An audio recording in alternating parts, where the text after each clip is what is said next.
Oke. Masih kita jadi host, Wi? Iya. Oh ya, oke.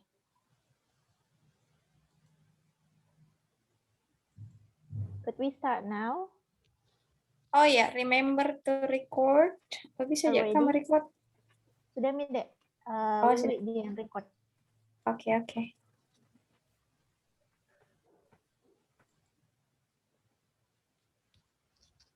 Okay, well, everyone. So now, the second speaker will present the topic about case study. So, Andi Wiwi Pratiwi, time is yours. Okay, thanks for the opportunity. I am Andi Wiwi Pratiwi. I am as the second speaker. In this time, I would like to presenting the material about the case study. There are subtopic that will be presenting. The first is about definition of the case study. The second is the design of case study. The third is the category of the case study. The fourth is the procedure of the case study, and the last is the advantages and disadvantages of case study. So let's do the first definition of the case study. A case study is a research strategy and an empirical inquiry that investigates a phenomenon within its real life context. There are definition of the case study from the experts. The first is from Professor Dr. Haji Mudija Rahadjo, MSI, 2017, conclude that a case study is a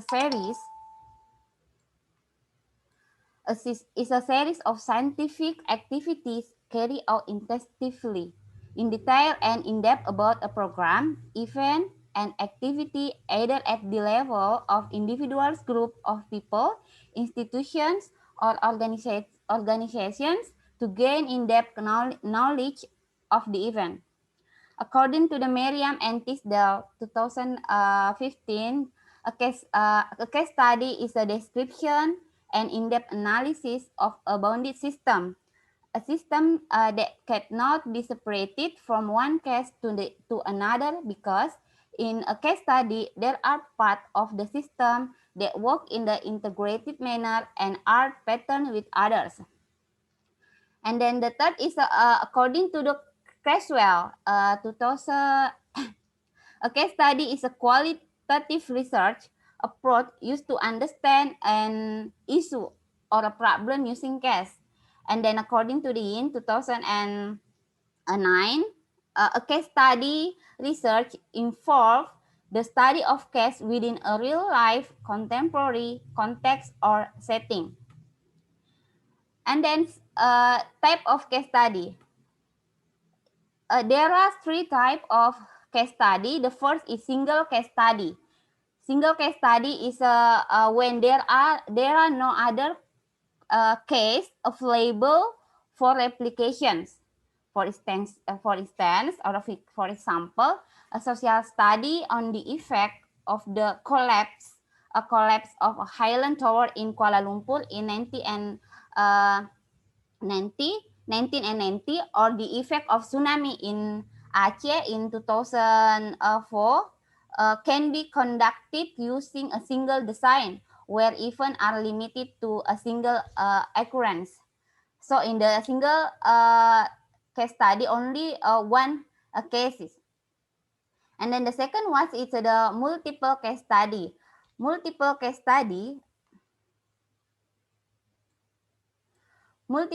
study is about design exchanges and supports the previous result. This help raise the level of confidence in the robustness of the method. For instance, research on dyslexic children with the reading problem requires a number of replication that can be linked to the theory before conclusive results are generalized. And the third is intrinsic case study. In the intrinsic case study, the case study is a focus on the case itself.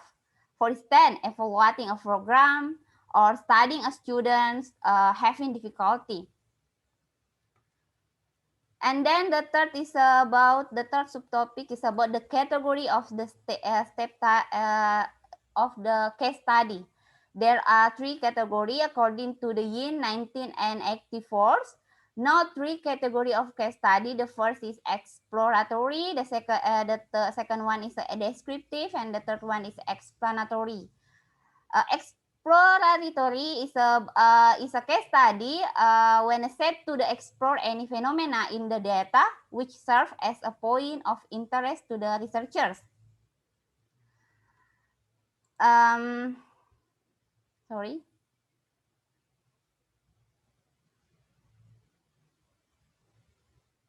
And then the descriptive is about when the case study set to describe the natural phenomenon which occur within the data in question. And the explanatory is a case study examine the data closely both at a surface and deep level in order to explain the data phenomena in the data. There is example of the category of the case study. Exploratory, when a researcher conducting an exploratory case study on individuals' reading process may ask a question such as, does a student use any strategies when he reading a text? And if so, how often?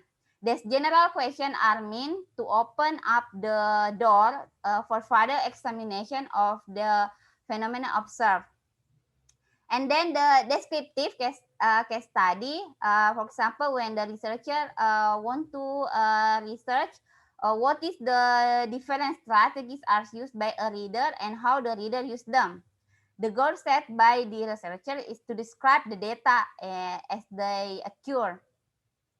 And then the last is explanatory. Explanatory is for example, when the researcher may ask a reason as to why students use an inferencing strategy in reading.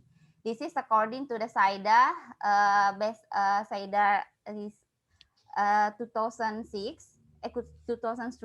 On the basis of the data, the researcher may then form a theory and set to test this theory. Furthermore, explanatory case are also deployed for casual study where pattern matching can be used to investigate certain phenomena in a very complex and multivariate case.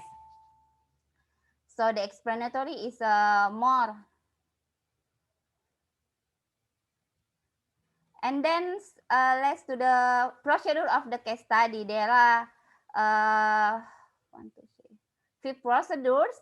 The first is according to the Merriam 1998 and Stake 1995 and Yin 2009.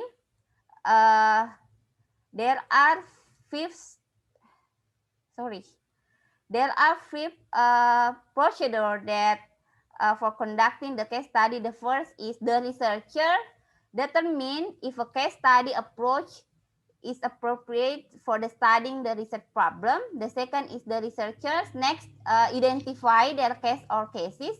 This case may be involved as an individual, several individual, a program, an event, or an activity. And the third is the data collection in the case study research is typically extensive, drawing and multiple sources for information such as observation, interview, document, or audiovisual material. And the fourth is the researchers determine the type of analysis of the test data. It can be holistic analysis. Holistic analysis as a unit. One unit analysis of the entire case, or it can be embedded analysis. Embedded analysis is multiple unit analysis of the specific aspect of the case study. And the final is interpretive phase. In the interpretive phase, the researcher report the meaning of the data case. And then the last is advantages and disadvantages of the case study. According to the, sorry, I can see. Okay, there are 3 advantages of the case study. The first is, according to the Yin 1984, the advantages of a case study is the examination of the data is more often conducted within the context of its use, that is, within the situation is the activity take place. The second is a variation in terms of intrinsic, instrumental, and collective approaches to case studies allow for both quantitative and qualitative analysis of the data. And the third advantage is the detail of qualitative account often produced of the case study not only help to explore or describe the data in real life environment, but also help to explain the complexities of real life situation which may not be captured through experiment or survey research. And then the advantages, there are, according to the Yin 1984, there are 3 disadvantages in using case study. The first is a case study are often accused of lack of rigors. Yin's note that too many times the case study investigator has been sloppy and has allowed equivocal evidence or biased view to influence the direction of the findings and conclusion. And then the second is a case study provides very little basis for scientific generalization. Since they use a small number of subjects, some conducted with only one subject. The questions commonly raised is how can you generalize from a single case? Because in the case study, the researcher found difficult to generalize. And then the third advantages and disadvantages, the case study provide a very little basic for scientific generalization. Since they use a small number of subjects, some conducted with only one subject. The question commonly raised is how can you generalize for a single case? So there is disadvantages of the case study. I think that's all for my explanations. Thank you very much for the nice attention. Assalamualaikum warahmatullahi wabarakatuh. I hand over to the moderator. Waalaikumsalam warahmatullahi wabarakatuh. Well, thank you, Andi Wiwi, for the topic about case study. Now, we turn over to the last speaker, that is Asriyanti, and the topic about descriptive research. Okay, Asri, time is yours. Press this. Okay, thank you, Kak. Okay, please, host, can you allow me to share screen?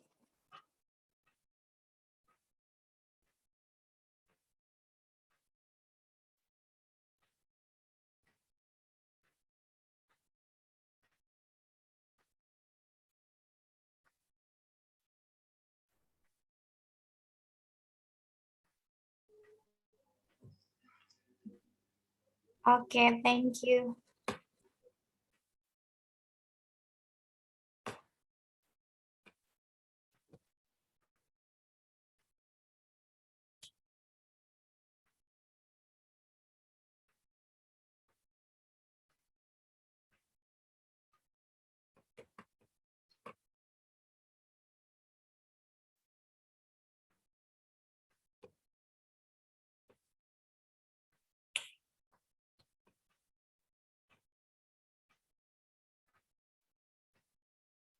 Okay, is it visible? Yes.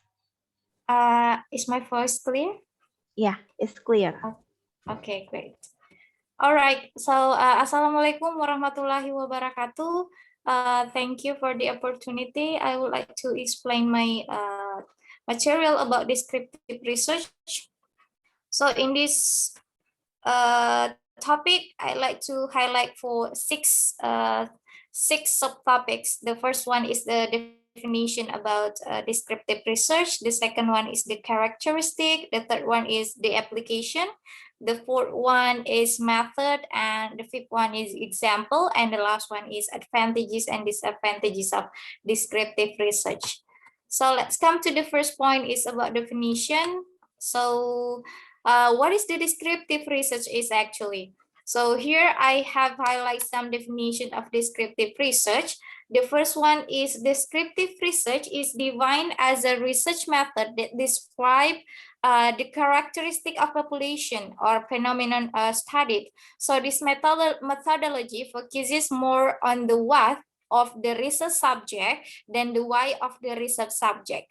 The next definition is a descriptive research aims to accurately and systematically describe a population and situation or phenomenon. So it can answer what, where, when, and how questions, but not why questions. Next definition, descriptive research is in which information is collected without changing the environment. So example, nothing is manipulated. So there is nothing is manipulated in terms of the variable. It is used to obtain information concerning the current status of the phenomena to describe what exists with respect to the variables or condition in a situation. So this definition based on Danson and Lincoln, 1994. All right, so that's about definition of descriptive research. So let's move to the next topic. Subtopics is about the characteristic of descriptive research. So there are four characteristics of descriptive research. The first one is descriptive research is a qualitative research. A quantitative research. So it's a little bit typo there. It's a quantitative research methods that attempt to collect quantifiable information for a statistical analysis of population sample. So that's the first characteristic. And the next is uncontrolled variables.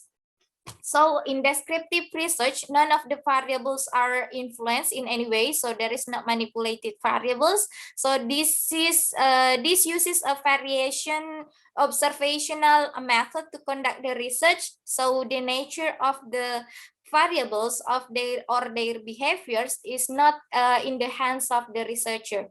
The third characteristic is cross-sectional.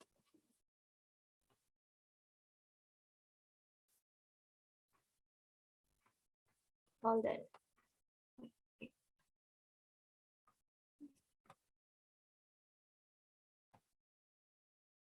Okay, the third characteristic is cross-sectional studies. So in descriptive research, so generally it's a cross-sectional study. So where a different sections belonging to the same group are studied. So a different section of the same group is studied. And then the fourth one is the basis of for further research. So the researcher further research data collected and analyzed from descriptive research using different techniques. So we may conduct other research under the same, maybe under the same title, but different research method in descriptive research. Next subtopics is about application of the descriptive research. So how to use the descriptive research is actually, so we have five steps to use descriptive research. The first one is we need to define the respondent's characteristics. So the aim of using close-ended questions is to draw a concrete conclusion about the respondent. So one way to define our respondent characteristic is to use a close-ended question. The second is measure the data trends. So to a researcher, measure the data trends over time with a descriptive research design statistical capability. So we can measure the trends using the descriptive research. For example, when we have a brand for like hijab brand, and we want to know how these hijab brands popular among the customers, so we can use a descriptive research. And the next is conduct comparison. So organization, so like in a certain company, also use a descriptive research design to understand how different groups respond to a specific product or service. So that's to conduct a comparisons. And next is validate existing condition. So researchers widely use a descriptive research to help ascertain the research object's prevailing condition and underlying the patterns. So this is validating the condition that exists in that time. So we can use a descriptive research here. And the next, conduct research at different times. So conduct the analysis of the research can be conducted at different periods to ascertain any similarities and differences. So if you want to find similarities and differences in some cases, so we can use this descriptive research. And the next point, subtopic, is about method of descriptive research.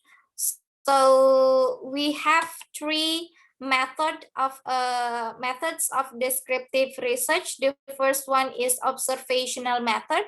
So in this observational method is the most effective method to conduct research, and researchers make use of both quantitative and qualitative observation. And the next method is a case study method. A case study method here is involve in-depth research and study of individual groups. So case study lead to hypothesis and widen a further scope of studying the phenomenon of the subject that we want to know. And the next is survey research, the last one. So in survey research, respondent answer through surveys or questionnaires or polls. So it's this survey research is very popular in a certain company to know their product trends in among the customers. And the last is the examples of descriptive research. So what is the example of this descriptive research? I already highlight two examples here. The first one is the example for a company, and the second one is the example for a research, academic purpose. I mean, students. The first, let's see the first. The case here is a special food group launching a new range of barbecue wraps. Would like to understand what flavors of wraps are favored by different people. So to understand the preferred flavored palette, they conduct this type of research study using various methods like observational methods in supermarkets. So by also surveying while collecting in-depth demographic information, or offers insight about the preference of different markets. And this can also help tailor-make the wraps and spread to various preferred meats in the demographic. So conducting this type of research help the organization tweak their business model and amplify marketing in core markets. The second examples in the academic case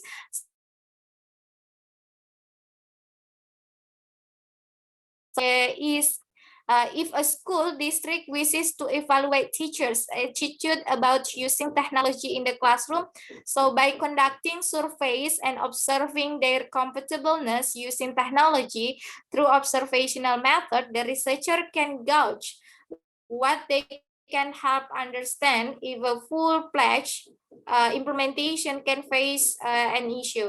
So this also helps in understanding if the students are impacted in any way with this change. So these are the examples of descriptive research. All right, the last point is advantages and disadvantages of descriptive research. The first, let's see the first is about the advantages of descriptive research. We have 5 advantages for descriptive research. The first one is a diverse data collection method. So we can collecting data for using some methods of there are a range variations of data collection method for a descriptive research. The second one is provides true information. So we can have in-depth research for a certain subject. So we can provide true information about the subject. And the third one is provide high quality data. The fourth one is quick to perform and cheap. So because we can use only survey or questionnaire using online polling, so that make it cheap rather than we use the experiment one. And the fifth one is forms the basis for decision making. So if we conduct the descriptive research, we can help us to make a decision. I think in this case it's more helpful for a company, certain company. Next is the disadvantages of descriptive research. We have for the disadvantages for descriptive research. The first one is response and non-response bias. So it has a bias on the response and non-response.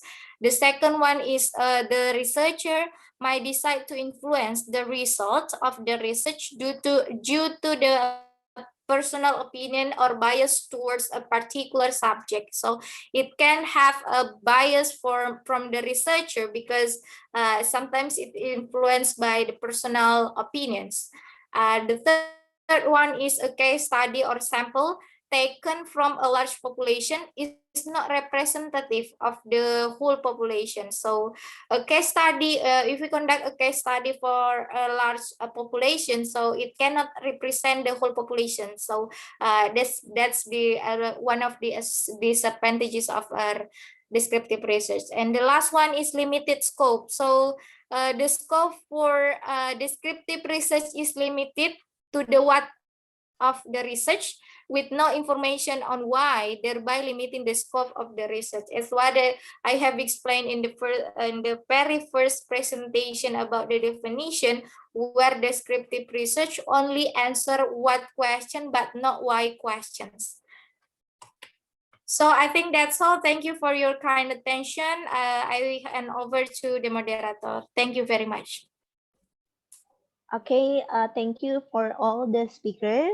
So that's all for the presentation today. Okay, let me conclude a little bit about the presentation. So the first speaker already explained about research and development, and it's a process used to develop and validate educational product or research method used to produce certain products and to test the effectiveness of this product. And also the first speaker already explained about the purpose of the R&D, the types, the main step, and also give us a brief example. And the second speaker explained about a case study that involves the study of a case within a real life contemporary context or setting. And the last speaker explained about descriptive research that this research is on which information are collected without changing the environment. So that's all for the presentation. And now we are going to move to the second session, that is a question and answer session. Okay. Maybe we can end the meeting first because we only have 7 minutes more. Who is recording this presentation? I think Andi Wiwi. Okay, Kandi Wiwi, you can stop the recording first.